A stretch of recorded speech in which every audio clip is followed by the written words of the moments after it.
ஆண்டவருடைய ஆவி என்மேல் உள்ளது, ஏனெனில் அவர் எனக்கு அருள் பொழிவு செய்துள்ளார். ஏழைகளுக்கு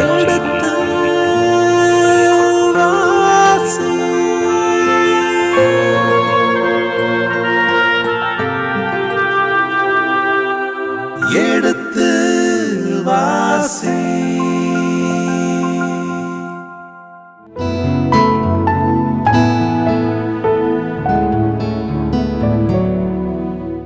இனி இதயங்களே எடுத்து வாசி நிகழ்ச்சியில் பருவம் 2 சாமுவேலின் முதல் புத்தகத்துடனான விவிலிய இறை வசனங்களுக்கு சேவைப்படுத்திக் கொண்டிருக்கின்றோம்.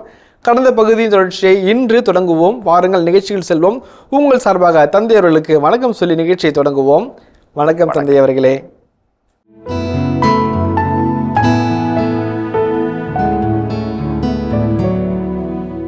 இந்த சாமுவேல் அந்த ஒரு 10-15 அதிகாரங்களுக்கு அவர் அதிபதியா வருவாரு.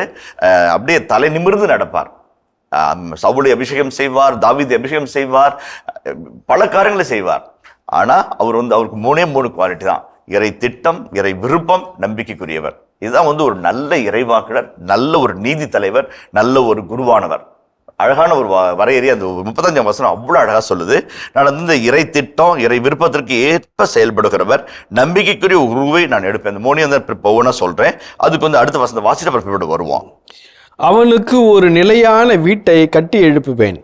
அவன் எந்நாளும் என்னிடம் திருப்பழிவு பெறுபவனுக்கு பணி செய்வான். எஞ்சியுள்ள உன் வீட்டார் அனைவரும் ஒரு வெள்ளி காசுக்கோ ஒரு அப்பத்துக்கோ அவனிடம் வந்து கையேந்தி நின்று தயை கூர்ந்து எனக்கு ஒரு அப்பம் கிடைக்குமாறு குருத்துவ ஊழியத்தில் என்னை சேர்த்தருளும் என்பார்கள். அதாவது ரொம்ப அந்த 35ஆம் வசனம் 36ஆம் வசனம் அந்த பகுதி நிறைவு செய்கிறது. ஏலி இப்போ கேரக்டர் மாறிட்டார், சீன்ல வெளியே போயிட்டார் இல்லைங்களா? அப்போ இந்த கேரக்டர் ஹீரோ கேரக்டர் உள்ள வந்துருச்சு. அவர் அப்படி அழகாக போஸ்ட் ஓட்டுறாங்க. சினிமா ரிலீஸ் ஆக போகுது. எப்படி போஸ்ட் ஓட்டுறாரு? 3 காரியங்கள். இவர் இறை திட்டத்தை நிறைவேற்றுவார், இறை விருப்பத்தை நடைமுறைப்படுத்துவார், நம்பிக்கைக்குருவாக இருப்பார். அப்படி நடந்தாலும் அவருக்கு என்ன நடக்கும்? அதாவது அழகானதும் அவரை நிலையான வீட்டை அவர் கெடுப்பேன். நிலையான வீடு என்பது பெத் என்பது பாயித் என்பது அழகான வார்த்தை. அது பெத் என்பது சுருக்குச்சொல். அந்த நிலையான வீட்டு, நிலையான வீடு உனக்கு, உன் பிள்ளைகள், உன் பிள்ளைகளின் பிள்ளைகள், உன் சந்ததி இந்த பணி மேற்கொள்வார்கள். அதான் 22ஆம் அதிகாரம் 18-19 வசனங்களை வாசிப்போமே.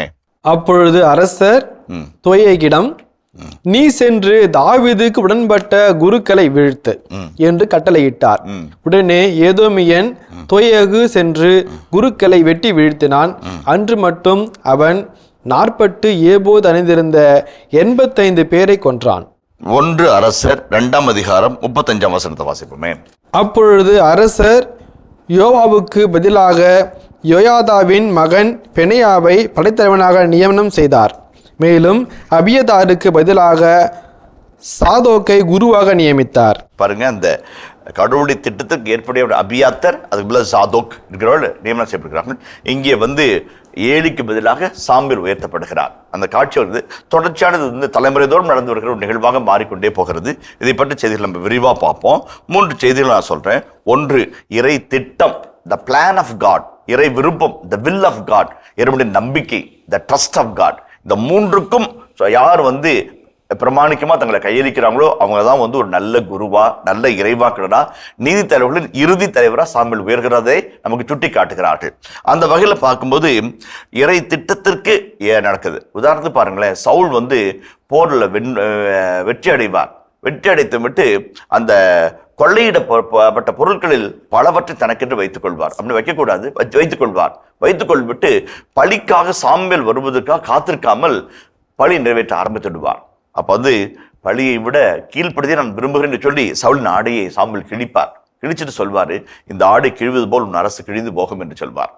அப்போ சவுல் ஆண்டவரால் அபிஷேகம் செய்யப்பட்டவர், ஆண்டவரின் பெயரால் போர்க்களம் புகுந்தவன், ஆண்டவரின் பெயரால் வெற்றிகளை சமைத்தவன். ஆனால் கீழ்ப்படியாமல் போனது நாள், இறை திட்டத்திற்கு ஏற்றபடி நடக்காத நாள். ரொம்ப ரொம்ப முக்கியம். இறை திட்டத்திற்கு நடக்கல அப்படின்னம்னாக்க, நம்ம திட்டம் உள்ள வந்துச்சு அப்படின்னாவே அந்த அரசு பால் என்பது சொல்லப்படாத சட்டமாக விழித்து சொல்லப்படுகிறது. 2வது, இறை திருவுளத்துக்கு ஏற்ப செயல்படுகிறவன். என்ன சாமி விரும்புகிறாரோ அதை செய்யணும். தை வில் பி டன் நம்ம சொல்றோம், ஆனா மை வில் பி டன் வாழ்றோம். அதான் பெரிய அவலம். தை வில் பி டன்னாக்கே அதுதான். சாமி வந்து இயேசு வாழ்க்கை ரொம்ப அழகாக பார்க்குறோம். வந்து சீடர்கள் வந்து ஜெபிக்க கற்றுக் கொடுக்க சொல்லி கேட்குறாங்க. அவங்க சொல்கிறாரு, உமது திருவுள்ளம் வருக, உமது அரசு விண்ணுலகில் செயல்படுவது போல மண்ணுலகம் செயல்படுக அப்படின்னு சொல்கிறார். உமது திருவுள்ளம் நிறைவேறுகன்னு சொல்கிறாரு. கெத்செமனே தோட்டத்தில் அதையும் ஜெபிக்கிறார். எப்படி ஜெபிக்கிறாரு? தந்தையே, கூடுமானால் இந்த துன்பங்கள் என்னை விட்டு அகலட்டும், ஆனால் என் விருப்பம் அல்ல, உமது விருப்பப்படி ஆகட்டும். ஜெபிச்சார் இல்லைங்களா? கற்றுக் கொடுத்தார் இல்லைங்களா? வாழ்ந்தார். துன்பங்கள் அகலக்கூடாது, நீ துன்பத்தில் பருகணும்னு சொன்ன உடனே பருகினார். இறை விருப்பத்தை ஏற்று நடக்கிறது, அதான் ரொம்ப முக்கியம். அது வந்து பேதுருவால புரிஞ்சுக்க முடியல. ஆண்டவரே நமக்கு வேண்டாம் என்று கடிந்து கொண்டார். போப்பாலை சாத்தரேன்ட்டார். இறை திருவுளத்தை, இறை விருப்பத்தை ஏற்று நடக்கிறவர் உன்னத குரு, உன்னத இறைவாக்குனர், உன்னத தலைவர். அதான் இறை விருப்பம், இறை திட்டம். ரொம்ப மிக முக்கியமானது ஒன்று வந்து நம்பிக்கைக்குரியவராக இருக்கணும். இறைவனுடைய நம்பிக்கைக்குரியவர்களாக இருக்க வேண்டும். நன்று நன்று நம்பிக்கைக்குரிய நல்ல ஒளியனே. தம்பி அழகா சொல்றார். நன்று நன்று டபுள் டைம் சொன்னாவே வந்து சூப்பர்னு அர்த்தம். நன்று நன்று நம்பிக்கைக்குரிய நல்ல ஒளியனே. சிறிய காரியங்களில் பிரமாணிக்கமா நடந்தாய், நம்பிக்கைக்குரிய இருந்தாய், பெரிய காரியங்களுக்கு உன்னை தலைவனாக்குவேன். அதுதான் வந்து கடவுள் முன்பாக ஆசை பெறுவதற்கு ஒரே வழி, கடவுளுடைய நம்பிக்கைக்குரியவராக நடக்கணும். அதான் ரொம்ப முக்கியம். மோயிசனை தட்டுனாரு, தட்டுறதுக்கு யோசிச்சார், கொஞ்சம் எக்ஸ்ட்ரா தட்டினாரு, வாக்களிக்க நாட்டுக்கு போகவே முடியல. நம்பிக்கைக்குரியவராக கடவுளை நம்பணும். கடவுள் நம்மளை நம்புறதை நம்ம ஏற்றுக்கொள்ளணும். ஒவ்வொரு குருவும், ஒவ்வொரு இறைவாக்களும் இறைவன் நம்பும் ஒரு இனிய பாத்திரம். சாமி போட்டு வைப்பார், எதையாவது போட்டு வைப்பார். தங்கத்தை போடுவார், வெள்ளியை போடுவார், வைரத்தை போடுவார், மரகத்தை போடுவார், மாணிக்கத்தை போடுவார், கோமகத்தை போடுவார், எதையாவது போடுவார். சும்மா விடவே மாட்டார். பிரமாணிக்கமா இருக்கணும். நம்ம தட்டுல வெள்ளி தான் இருக்குதா, வெள்ளியை வச்சு சாதிப்போம். தங்கம் இருக்குதா, தங்கத்தை வச்சு சாதிப்போம். நம்ம எதுவும் இல்லாமல் இல்லையே. அதுதான் என்னுடைய பிரமாணிக்கத்துக்குரியவர்களாய் வாழ அழைக்கப்படுகிறது. இந்த பகுதி ரொம்ப அழகா சொல்லுது. இந்த பகுதியெல்லாம் வந்து மிக பொன்னெழுத்துக்களால் பிரிக்கப்பட்ட வார்த்தைகள். ஒரு நல்ல தலைவர், நல்ல இறைவாக்குனர், நல்ல குரு என்பதற்கான அழகான பாடங்களாக வருகிறது. இறைவனுக்கு பணி செய்யும் திருமுறைமைகளை பற்றி ரொம்ப அழகா சொல்லுது. அது வந்து அவனுக்கு ஒரு நிலையான வீட்டை கட்டி எழுப்புவேன், அவன் என்னிடம் திருப்பொழிவு பெறுபவனுக்கு பணி செய்வான். இறைவனால் திருப்பொழிவு பெறுவது யாரு? அரசர்கள். அரசர்களுக்கு அவர்கள் பணி செய்வார்கள். அது ரொம்ப அழகான வார்த்தை. வந்து அவருக்கு ஒரு நிலையான வீட்டை கட்டி எழுப்புவேன் அப்படின்னு ஒரு வார்த்தை இருக்குங்க. ரொம்ப அழகான வார்த்தை அது. ஆண்டுடைய பணியை இறை விருப்பத்திற்கேற்ப, இறை திட்டத்திற்கேற்ப, இறை நம்பிக்கைக்குரியவராய் நடந்து செய்வோம் என்றால் நாம போயிடலாம். ஆனால் நம்ம பணியும் அந்த பணியினுடைய பலனும் நின்றுட்டே இருக்கும். சேலம் மறை மாவட்டத்தில் இளநகர் என்று ஒரு சின்ன பங்கு இருக்கிறது. ஒரு மிஷன் ஸ்டேஷன் சொல்லுவாங்க. அதற்கு சின்ன சின்ன கிளை பங்கு இருக்குது. அது பெரிய மணலி, சின்ன மணலி என்று சின்ன சின்ன சப்ஸ்டேஷன் இருக்குது. நான் வந்து கிறிஸ்துமஸ் சமயத்தில் பூசைக்காக பைய எடுத்துக்கிட்டு அங்கே போகிறேன். ஒரு இளம் குருவா நான் போயிட்டு இருக்கிறேன். பஸ் விட்டு இறங்கணும், ஒரு குட்டி பையன் குறுகுன்னு ஓடியாந்தான். ஓடி வந்து ஃபாதர் அப்படி பயங்கண்ணா, டே எப்படா கண்டுபிடிச்சா அப்படின்னு. மூஞ்ச பார்த்தா தெரியுது ஃபாதர் அப்படின்னா. சரி அப்படி பையன் கொடுத்தேன், நடந்து போயிட்டு இருந்தேன். அவனை பார்த்து என்றா அவன் பேரு அப்படின்னேன். மைக்கேல் போஸ்கோ துரைசாமின்னு சத்தமா சொன்னான். நான் என்னடா அப்படின்னேன். மைக்கேல் போஸ்கோ துரைசாமி அப்படின்னா ஒரு குக்கிராமத்துடைய சப்ஸ்டேஷன் அவர் வாழ்கிறார். மறை மாவட்டத்தை கட்டி எழுப்பியவர், தூணாய் இருந்தவர், சேலத்து சாலமோனா இருந்தவர். எத்தனையோ ஆலயங்கள், அத்தனை பள்ளிக்கூடங்களை கட்டி அந்த மறை மாவட்டத்திற்கு ஒரு புரட்சி உருவாக்கிய ஒரு நல்ல மனிதர். அவருடைய விருது வாக்கு மனதிற்குள்ளாக இருக்குது. கிறிஸ்துவின் போர் வீரர், நீர்லெஸ் கிறிஸ்து என்று வாழ்ந்தவர். அவ்வளோ நல்ல மனிதர். இறந்து எவ்வளோ வருஷம் ஆச்சு, வாழ்கிறார். அதான் நிலையான வீட்டை ஒன்று கட்டி எழுப்புவேன், நிலையான வீட்டை ஒன்று கட்டி எழுப்பேன். என்ன கல்லாலோ மண்ணாலோ அல்ல, இதயங்களில் வாழ்கிற, இதய நன்றி பெருக்கோடு வாழ்கிற, அவருடைய பணியை தொடர்கிற அழகான இளங்குருக்களை உருவாக்குற ஒரு நிலையான வீட்டை ஆண்டு கட்டி எடுப்பார். அதுதாங்க சந்தோஷம். வேற என்ன சந்தோஷம்? அந்த சின்ன பையன் ட்ரௌசர் கிழிஞ்சு போய் செருப்பு போடாம தலை பரட்டையா இருக்குது, ஓடி வந்து பையன் வாங்கிட்டு என்னடா பேருன்னு கேட்ட உடனே மைக்கேல் போஸ்கோ துரைசாமி. மனசு அப்படி செலுத்துச்சு. நிலையான வீட்டை கட்டி எழுப்புன்றது அதுதான். அதுக்கப்புறம் பாருங்க, எஞ்சியுள்ள உன் வீட்டார் அனைவரும் ஒரு வெள்ளி காசுக்கோ ஒரு அப்பத்துக்கோ, ஒரு வெள்ளி காசோ ஒரு திராக்மா அல்லது ஒரு அப்பத்துக்கோ ஒரு லெகம், அந்த ஒரு சின்ன துண்டுக்காக வந்து நின்று என்ன குருத்துவத்தில் சேர்த்துக்குங்க ஐயா, சாப்பாட்டுக்கு வழி இல்லை, உங்கள் குரு பணியில் வருகிற பலனில் ஒரு சிறு பலன் நான் அனுபவிக்க எனக்கு விட. ஏலியினுடைய இடத்துல வந்து சாம்பேல் வந்து பணியாளராக இருக்கிறார். நாளைக்கு என்ன ஆகும்? தலைகீழாக மாறும். உங்கள் வீட்டில் இருக்கிறவங்க அவங்க வீட்டில் இருந்து வேலை செய்வாங்க. உங்கள் இல்லம் தாழும், இவருடைய இல்லம் உயர்த்தப்படும். ஏன்னா இறை திட்டத்தை தேர்ந்தவர், இறை விருப்பத்தை நடத்துகிறவர், இறைவனுக்கு நம்பிக்கைக்குரிய நடக்கிறவர். ரொம்ப அழகா அந்த பகுதி நல்ல நிறைவு செஞ்சிருக்கிறாங்க. 30ஆம் வசனம், தயை கூர்ந்து எனக்கு ஒரு அப்பம் கிடைக்குமாறு குருத்துவ ஊழியத்தில் என்னை சேர்த்தரலும் என்பார்கள். உங்க கையால கிடைக்கிற பலன்ல, உங்களுக்கு கிடைக்கிற ஆசிரியர்ல ஒரு பங்கு எனக்கு கொடுங்க. நீங்க செய்யற இந்த குருத்துவ பணியில எனக்கு ஒரு பங்கு கொடுங்க. இப்ப Jerusalem at the time of Jesus என்று ஒரு அழகான புத்தகம், உயர்தரமான புத்தகம் இருக்கிறது. புக்கை கூட நம்முடைய அமேசான்ல கூட இருக்குது. ஜோக்கிம் ஜெரமியாஸ் என்கின்ற ஒரு உலக புகழ்பெற்ற வரலாற்று பேராசிரியர், விவிலிய பேராசிரியர் எழுதிய புத்தகம் அது. அதுல அவர் சொல்றாரு, ஜக்கரியா ஆலய திருப்பணி செய்தார் இல்லைங்களா, அப்ப வந்து எருசலேம் பற்றி சொல்லும்போது கிட்டத்தட்ட 3000 குருக்கள் எருசலேம் ஆலயத்தில் பணிபுரிந்திருக்க வேண்டும் என்று ஒரு குறிப்பு கூறுகிறார். 8000 லேவியர்கள் பணிபுரிந்திருக்க வேண்டும் என்று சொல்கிறார். பாஸ்கா பண்டிகையின் பொழுது கிட்டத்தட்ட அந்த பெரிய வியாழன் என்று 40,000 to 50,000 ஆடுகள் கொல்லப்பட்டிருக்க வேண்டும் என்ற குறிப்பையும் விட்டு சென்றிருக்கிறார். எல்லாம் நிரூபிக்கப்பட்ட அற்புதமான கருத்துக்கள், பலரும் ஏற்றுக்கொள்ளப்பட்ட கருத்துக்கள். பாஸ்கா பண்டிகையின் பொழுது எருசலேமில் சுற்றுவட்டால் இருக்கிற எல்லா பள்ளத்தாக்குகளின் இடங்களிலும் முகாமிட்டு தங்குறவர்கள், ஊரிலிருந்து புறப்பட்டு நகர்க்கவர்கள் 1 முதல் 1.5 லட்சம் மக்கள் கூடியிருப்பார்கள் என்று குறிப்பிட்டு சொல்கிறார். அந்த வகையில் பார்க்கும்போது உன் குருத்துவ ஊழியத்தில் எனக்கு ஒரு பங்குனா, ஒரு ஷிஃப்ட் போட்டு வருவோம். நான் 10 நாள் 15 நாள் எனக்கு திருவிழா சீட்டு போட்டு அவருக்கு சக்கரை இடம் கிடைக்குது. அதுதான் ஜெகம் சொல்றாரு, திருவிழா சீட்டு போட்டு ஒரு 2 மாசம் 1 மாசம் பணி செய்வாங்க, மீதி 6 மாசம் வீட்டுல தோட்டத்தில் போய் வேலை செய்வாங்க. ஆனால் குருவா இருப்பாங்க. அபியா குருவை வகுப்பை சார்ந்தவர். அப்ப இவர், உன்னுடைய குருத்துவ ஊழியத்தில் எனக்கு ஒரு ஷிஃப்ட் கொடு அப்படின்னு வந்து கெஞ்சுவன் நீ. அதுதான் வந்து அந்த இது வந்து ஏலியின் குடும்பத்திற்கு சாபமாகவும் சாம்பலின் குடும்பத்திற்கு ஆசியாகவும் சொல்லி ஆசிரியர் அந்த கதாநாயகனுடைய பெயரை சொல்லாமலேயே அந்த கதாநாயகன் நம்ம கண்பாக நிறுத்துகிறார். உங்களில் நான் தெரிந்து கொள்ளும் ஒருவன், நான் அருட்பொழிவு செய்பவனுக்கு அவன் பணி செய்வான். யாருப்பா அது? ஒரு கேள்வி வச்சாரு. ஹீரோ என்ட்ரி 3ஆவது அதிகாரத்தில் வருது.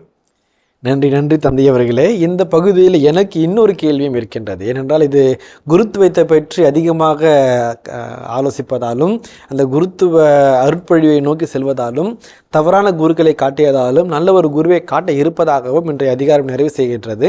இந்த நேரத்திலே இந்த ஒரு பகுதி இன்றைய குருத்துவத்திற்கு, பழைய ஏற்பாட்டு குருத்துவம் வேறு, புதிய ஏற்பாட்டு குருத்துவம் வேறு, இன்றைய குருத்துவத்திற்கு எவ்வாறாக ஒற்றி இருக்கின்றது? உங்களுடைய கருத்துக்கள், அனுபவத்திலிருந்து என்னென்னவெல்லாம் இளம் குருக்களாக எங்களுக்கும் இதை காண்கின்ற குருத்துவ மாணவர்களுக்கும் ஒரு ஒரு அறிவுரையாக கேட்க ஆசைப்படுகின்றோம் தந்தையோ. இன்றைய காலகட்டத்திற்கும் இன்றைய திருப்பணி வாழ்வுக்கும் இந்த பகுதி ஒரு அழகான பகுதியை அமைகிறது. எப்படி இறைவனுக்கு இனிய குருவாக, எப்படி நெறிப்புக பிறந்த குழுவாக ஒரு மாறக்கூடும் என்கின்ற ஒரு நிலையே இருக்குது. 2 காரணங்களை இந்த பகுதியில் தான் நம்ம பார்க்கிறோம். ஒன்று, கடவுளின் திருப்பணியும் துச்சமாக மதிப்பது. அவர் செஞ்ச முதல் தவறு. 2வது தவறு, இறைவனை தாழ்த்தி தன் பிள்ளைகளை உயர்த்தியது. 2 தப்பு தான் ஹேலி செய்கிறார். இன்றைய திருப்பணியில் என்னையும் சேர்த்து தான் சொல்றேன், நான் கருப்பா இருக்கிறேன், என் நிழல் என்னை விட கருப்பு, என்னுடைய எந்திரங்க என்னை விட கருப்பா இருக்கும் சொல்லிட்டு சொல்றேன். நான் இறைவனையும் இறைவனுடைய திருப்பணியும் ஏழி துச்சமாக நினைத்தார். ரொம்ப ரொம்ப முக்கியம். நீ என் ஊழியனாக இருப்பது ஒரு சிறிய காரியமா? Is it a small job that you are my servant என்று ஏசாயா புத்தகத்துல இஸ்ராயலை பார்த்து ஆண்டவர் கேட்பார். என் ஊழியராக இருப்பது என்பது ஒரு சின்ன காரியமா அப்படின்னு கேட்பார். குருத்துவம் என்பது இன்றைய நாளில் ஒரு வல்லமை, இறைவனின் தனிப்பெரும் சக்தி. இறைவனையினுடைய மகிமையை அடையாய் அணிந்து இறை மக்கள் மத்தியிலே ஆசியையும் நல்வாழ்வையும் வெளிக்கொண்டுகின்ற ஒரு வல்லமையான சக்தி. அது வந்து அணிலிருந்து புறப்பட்டு போகின்ற வெள்ளத்திற்கு சமம். எப்படி அணிலிருந்து மனிதிறக்கப்பட்ட வெள்ளமானது கால்வாய்களில் புகுந்து பலாயிரக்கணக்கான நிலங்களை வளப்படுத்தி பண்படுத்தி பயன் தருகிறதோ, அதை போல வல்லமை மிக்க அந்த சக்தியை பண்படுத்தி பதப்படுத்தி போகும்போது நிறைவும் வளமையும் செழுமையும் கிடைக்கும் என்பது தாழ்மையான கருத்து. ஜெபம், அன்றாட ஜெபம், தியாக உள்ளம், பணிவாழ்வுக்கான ஒரு தாகம், ஆன்மாக்களை பற்றி ஒரு அக்கறை, இவைகளெல்லாம் நம் வாழ்வை பலப்படுத்துகிற காரணிகள். இது நம்ம நினைச்சு நம்ம அதுக்குள்ளேயே உட்புகுத்திட்டே போனோம்னாக்க வல்லமை நிறைவாக வரும். அதுதான் ரொம்ப முக்கியம். சின்ன உலக கவன சிதறல்களில் எண்ணம் போகும்போது படிக்க வேண்டும், பட்டம் பெற வேண்டும், பதவிக்கு வர வேண்டும், அந்த பதவிக்கு வர வேண்டும் என்ற எண்ண சிதறல்கள் வரும்போது அது கரையை கடந்து போன வெள்ளமா மாறுகிறதே கண்கூடாக நாம் பார்க்கிறோம். அதுதான் வந்து ஒரு சின்ன இது. 2வது வந்து சில சமயத்துல வந்து சகோதரர்கள் குருமடத்துல சின்ன குறும்பு செய்வாங்க. குறும்பு செய்யும்போது ஒரு சில தவறுகள் வந்து அவருடைய அழைத்தலை பாதிக்கக்கூடியதாக இருக்கலாம். இப்போ நான் சொல்லுவேன், உன்னுடைய அழைத்தல் உன்னதமானது. இந்த சின்ன ஒரு காரியத்துக்காக அவ்வளோ பெரிய அழைத்தல் இழந்துடக்கூடாது சாமி அப்படின்னு சொல்லுவேன். பசங்களுக்கு புரியுதா இல்லைன்னு தெரியல. இது அழைத்தல் வந்து பெரிய பொக்கிஷம். இந்த சின்ன காரியத்தினால அதை எழுதுறாத. உன் அழைத்தல் வந்து இந்த சின்ன இதுக்கு விட சீப்பு கிடையாது அப்படின்னு சொல்லக்குள்ள அவங்க அப்படியே யோசிச்சு பார்ப்பாங்க. அதுதான் அது வந்து பவுலுடைய ரொம்ப அழகா சொல்றாரு. நாங்கள் மட்கலங்கள் எர்தன் வெசல், கடவுள் தம் உன்னத பொக்கிஷத்தை ஊற்றி வைக்க திருவிழம் கொண்டார். நீங்க 5 லட்சத்துக்கு நெக்லஸ் கொண்டு வரலாங்க. அந்த நேட்டுக்கு நெக்லஸ் பாக்ஸ், அந்த நெக்லஸ் பாக்ஸ்க்கு என்ன மதிப்பு? 150 ரூபா, மீறி போனா 250 ரூபா. நீங்க 5 லட்சம் அந்த நெக்லஸ் அங்க வைக்கும்போது அந்த நெக்லஸ் பாக்ஸுக்கு மதிப்பு என்ன? 5,250,000 ரூபா.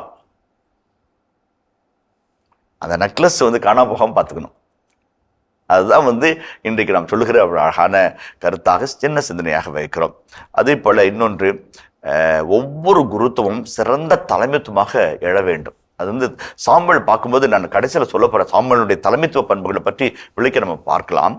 ரொம்ப அழகான ஒரு தலைமைத்துவம், ரொம்ப அழகான ஒரு கருத்துவம், நேசிக்கத்தக்க, உள்ளத்தை உழுக்குகிற ஒரு அழகான விவிலிய கதை மாந்தராக சித்தரிக்கப்படுகிறார். அவர் காட்டுகிற தலைமைத்துவம் வந்து ரொம்ப அழகானதும். அது வந்து 3ஆம் அதிகாரத்திலிருந்தே அந்த பண்பு நமக்குள்ளாக வரும். ஒவ்வொரு குருத்துவம் வந்து சிறந்த தலைமைத்துவத்துக்கு அழைப்பு. அதை நம்ம புரிஞ்சுக்கிட்டோம் அப்படின்னோம்னாக்க பின்னோக்கி நிற்க மாட்டோம், தயங்கி நிற்க மாட்டோம், யோசிக்க மாட்டோம். நம்மளால முடியுமா முடியாதா? பவுல் ரொம்ப அழகா சொல்றாரு, எனக்கு உறுதியூட்டும் இயேசு கிறிஸ்துவால் எதையும், anything is possible because of who strengthens me என்று அழகாக சொல்லுவார். எதையும் அந்த வார்த்தையை வந்து இன்டெஃபினட்டா போடுவார். எதையும், அரசுகள், மாண்புகள், பதவிகள், பட்டங்கள், அறிவாளிகள், மூடர்கள், அநீதி எல்லாத்தையும் தவிடுமுடாக்கி முன்னோக்கி போயிட்டே இருப்பார். அது செங்கடலா இருக்கட்டும், வனாந்தரமா இருக்கட்டும், 40 ஆண்டுகளா இருக்கட்டும், சமாளிக்க வைப்பார். ஆண்டவர் கூட இருக்கிறார். நெருப்பு தூணாகும், மேகத்தூணாகும். நீ தவிக்குதுன்னு சொன்னாக்க பாறை உடைச்சு தண்ணி கொடுக்க காத்திருக்கிறார். அதான் அந்த வல்லமை, அந்த தலைமைத்துவத்தை நம்ம எடுத்துக்கணும். இன்றைக்கு பல சமயத்தில் திருச்சபையில் வாடி கிடக்கிற பயிர்களை காணும் பொழுதெல்லாம் மனதிற்குள்ளாக சஞ்சலம் வருவது, சிறந்த தலைமைத்தோடு நாம் நடமாடாமல் இருக்கிறோமோ என்கிற ஒரு ஐயப்பாட்டை நமக்குள்ளாக உருவாக்குகிறது. இனிய இதயங்களே, இதுவரை நாம் சாமுவேலின் முதல் புத்தகத்துடனான 2ஆம் அதிகாரத்துடனான விவிலிய விளக்கங்களுக்கு செவிமடுத்திருக்கின்றோம். இனி இந்த பகுதியின் இறை வசனங்களுக்கு செவிமடுப்போம். சாமுவேல் ஆகமம் முதல் நூல், அதிகாரம் 2. அப்பொழுது அன்னா மன்றாடி கூறியது, ஆண்டவரை முன்னிட்டு என் இதயம் மகிழ்கின்றது, ஆண்டவரில் என் ஆற்றல் உயர்கின்றது, என் வாய் என் எதிரிகளை பழிக்கின்றது, ஏனெனில் நான் நீர் அளிக்கும் மீட்பில் களிப்படைகிறேன். ஆண்டவரை போன்ற தூயவர் வேறு எவரும் இலர், உம்மையன்றி வேறு எவரும் இலர். நம் கடவுளை போன்ற வேறு பாறை இல்லை. இருமாப்புடன் இனி பேச வேண்டாம், உங்கள் வாயில் வீம்பு வெளிப்பட வேண்டாம். ஏனெனில் ஆண்டவர் அறிவின் இறைவன், செயல்களின் அளவை எடை போடுபவர் அவரே. வலியோரின் வில்கள் உடைபடுகின்றன, தடுமாறினோர் வலிமை பெறுகின்றனர். நிறைவுடன் வாழ்ந்தோர் கூலிக்கு உணவு பெறுகின்றனர். பசியுடன் இருந்தோர் பசி தீர்ந்தார் ஆகியுள்ளனர். மலடி 7 பெற்றெடுத்துள்ளாள், பல புதல்வரை பெற்றவளோ தனியள் ஆகின்றாள். ஆண்டவர் கொல்கிறார், உயிரும் தருகின்றார், பாதாளத்தில் தள்ளுகிறார், உயர்த்துகின்றார். ஆண்டவர் ஏழையாக்குகிறார், செல்வராக்குகின்றார், தாழ்த்துகின்றார், மேன்மைப்படுத்துகின்றார். புழுதியினின்று அவர் ஏழைகளை உயர்த்துகின்றார், குப்பையினின்று வறியவரை தூக்கிவிடுகின்றார். உயர்குடியினரோடு அவர்களை அமர்த்துகின்றார், மாண்புறு அரியணையை அவர்களுக்கு உரிமையாக்குகின்றார். உலகின் அடித்தளங்கள் ஆண்டவருக்கு உரியவை, அவற்றின் மேல் அவர் உலகை நிறுவினார். தம்மில் பற்று கொண்டோர் காலடிகளை அவர் காப்பார். தீயோர் இருளுக்கு இரையாவர், ஏனெனில் ஆற்றலால் எவரும் வலியவர் ஆவதில்லை. ஆண்டவரை எதிர்ப்போர் நொறுக்கப்படுவர், அவர் அவர்களுக்கு எதிராக வானில் இடி முழங்கச் செய்வார். ஆண்டவர் உலகின் எல்லை வரை தீர்ப்பிடுவார், தம் அரசருக்கு வலிமை தருவார், தாம் திருப்பொழிவு செய்தவரின் ஆற்றலை உயர்த்துவார். எல்கானா ராமாவில் உள்ள தம் வீட்டிற்கு சென்றார். சிறுவனோ குரு ஏலியின் முன்பாக ஆண்டவருக்கு ஊழியம் செய்து வந்தான். அப்போது ஏலியின் புதல்வர்கள் கீழ்த்தரமானவராக இருந்தனர். அவர்கள் ஆண்டவர் மீது அக்கறை கொள்ளவில்லை. அந்த குருக்களின் மக்களிடம் பின்வருமாறு நடந்து கொண்டனர். யாராவது பலி செலுத்தினால் இறைச்சி வேகும்போதே கையில் 3 பல் கொக்கியுடன் குருவின் பணியாள் வருவான். அவன் அதை கொப்பரையிலோ அண்டாவிலோ சட்டியிலோ பானையிலோ விடுவான். கொக்கியில் அகப்படுவதை எல்லாம் குருவுக்கென்று எடுத்துக்கொள்வான். சீலோவுக்கு வந்த இஸ்ராயேல் மக்கள் அனைவருக்கும் அவர்கள் இவ்வாறு செய்தனர். அதோடு கொழுப்பு எரிவதற்கு முன்பே குருவின் பணியாள் பலி செலுத்துபவரிடம் வந்து, குருவுக்கு சமைக்க இறைச்சி கொடும், வெந்த இறைச்சி என்று பச்சையானதே அவர் உம்மிடமிருந்து பெறுவார் என்பான். யாராவது அவனிடம், தற்போது கொழுப்பு எரியட்டும், பிறகு நீ விரும்பியதை எடுத்துக்கொள் என்று சொன்னால், அதற்கு அவன், இல்லை, நீர் இப்பொழுதே கொடும், இல்லையேல் நான் வலிந்து எடுத்துக்கொள்வேன் என்று சொல்வான். ஆகவே அந்த இளைஞரின் பாவம் ஆண்டவரின் திருமுன் மிக பெரியதாகவே இருந்தது. ஏனெனில் அவர்கள் ஆண்டவருக்கு செலுத்தப்பட்ட படையல்களை துச்சமாக கருதினார்கள். ஆண்டவர் முன் ஊழியம் செய்த சிறுவன் சாமுவேல் நார்பட்டாலான ஏபோது அணிந்திருந்தான். சாமுவேலின் தாய் அவனுக்காக ஆண்டுதோறும் ஒரு சிற்றாடை தைத்து தம் கணவரோடு ஆண்டு பலி செலுத்தச் சென்றபோது அவனிடம் கொடுப்பார். எல்கானாவுக்கும் அவர் மனைவிக்கும் ஏலி ஆசி வழங்கி எல்கானாவை நோக்கி, ஆண்டவர் இப்பெண் வழியாக இவள் அவருக்கு நேர்ந்தளித்தவனுக்கு பதிலாக உனக்கு வழிமரபை அருள்வாராக என்று கூறுவார். பிறகு அவர்கள் தங்கள் ஊருக்கு திரும்பிச் செல்வர். ஆண்டவர் அன்னாவை கடைக்கண் நோக்கினார். அவர் கருவுற்று 3 ஆண்களையும் 2 பெண்களையும் பெற்றெடுத்தார். சிறுவன் சாமுவேலோ ஆண்டவர் திருமுன் வளரலானான். ஏலி முதிர்ந்த வயதடைந்தார். தம் பிள்ளைகள் இஸ்ரவேலருக்கு எதிராக செய்த அனைத்தையும், சந்திப்பு கூடார வாயிலில் ஊழியம் செய்து வந்த பெண்களோடு தகாத உறவு கொண்டிருந்ததையும் கேட்டறிந்தார். அவர் அவர்களை நோக்கி கூறியது, நீங்கள் ஏன் இவ்வாறு செய்கிறீர்கள்? இவ்வனைத்து மக்களிடமிருந்தும் உங்கள் தீய நடவடிக்கைகளை பற்றி கேள்விப்படுகிறேனே. வேண்டாம் பிள்ளைகளே, ஆண்டவரின் மக்களிடையே பரவியிருப்பதாக நான் கேள்விப்படும் இச்செய்தி நல்லதல்ல.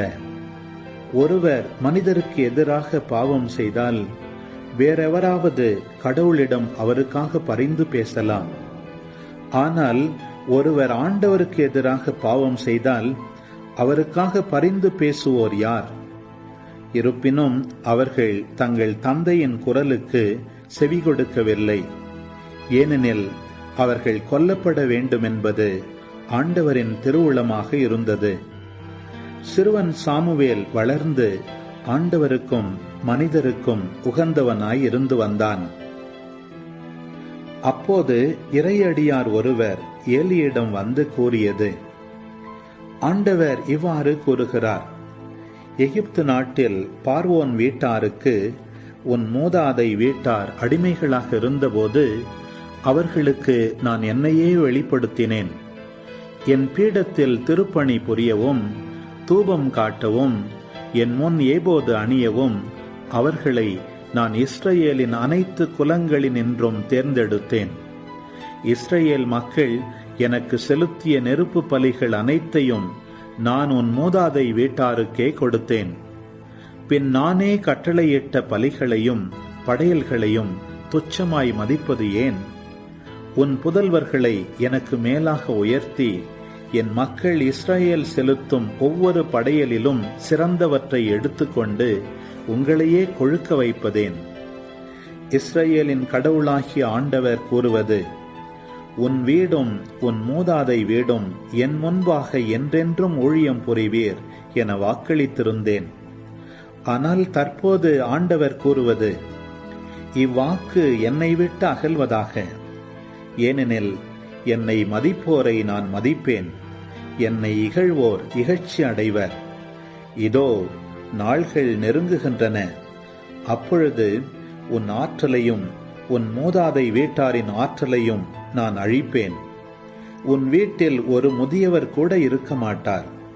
அப்போது ஏனைய இஸ்ராயேலருக்கு அருளப்படும் அனைத்து நலனையும் நீ பொறாமையோடு மனம் வெதும்பி பார்ப்பாய். உனது வீட்டிலோ என்றென்றும் ஒரு முதியவர் கூட இருக்க மாட்டார். என் பீட பணியினின்று விலக்கிவிடாமல் நான் வைத்துக் கொள்ளவிருக்கும் உங்களுள் ஒருவன் கண்கள் மங்கி மனம் தளர்வடையும் மட்டும் இருப்பான். ஆனால் உன் வீட்டில் வளரும் தலைமுறையினர் இளம் வயதில் சாவர். உன் இரு புதல்வரான ஒப்னிக்கும் பினகாசுக்கும் ஏற்படவிருப்பது உனக்கு ஓர் அடையாளமாக இருக்கட்டும். ஒரே நாளில் அவர்கள் இருவரும் மடிவர்.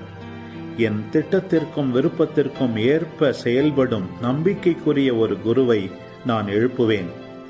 அவனுக்கு ஒரு நிலையான வீட்டை கட்டி எழுப்புவேன். அவன் எந்நாளும் என்னிடம் திருப்பொழிவு பெறுபவனுக்கு பணி செய்வான். எஞ்சியுள்ள உன் வீட்டார் அனைவரும் ஒரு வெள்ளிக்காசுக்கோ ஓர் அப்பத்துக்கோ அவனிடம் வந்து கையேந்தி நின்று, தயை கூர்ந்து எனக்கு ஓர் அப்பம் கிடைக்குமாறு குருத்துவ ஊழியத்தில் என்னை சேர்த்தருளும் என்பார்கள்.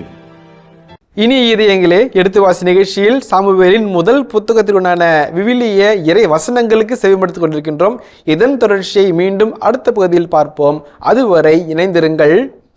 இயேசுவுக்கே புகழ், இயேசுவுக்கே நன்றி, மரியே வாழ்க. பாவம் எப்படியெல்லாம் தள்ளி போய் விடுகிறது, கீழ்ப்படிமை நம்ம எப்படியெல்லாம் இரண்டாக மதிப்பிழக்க செய்கிறது என்பதற்கு அழகான ஒரு காட்சி. அழித்தலில் பிறந்து போனால் அந்த அவருடைய ஆசீர்வாதத்தை நாம் இழந்து விடுகிறோம்.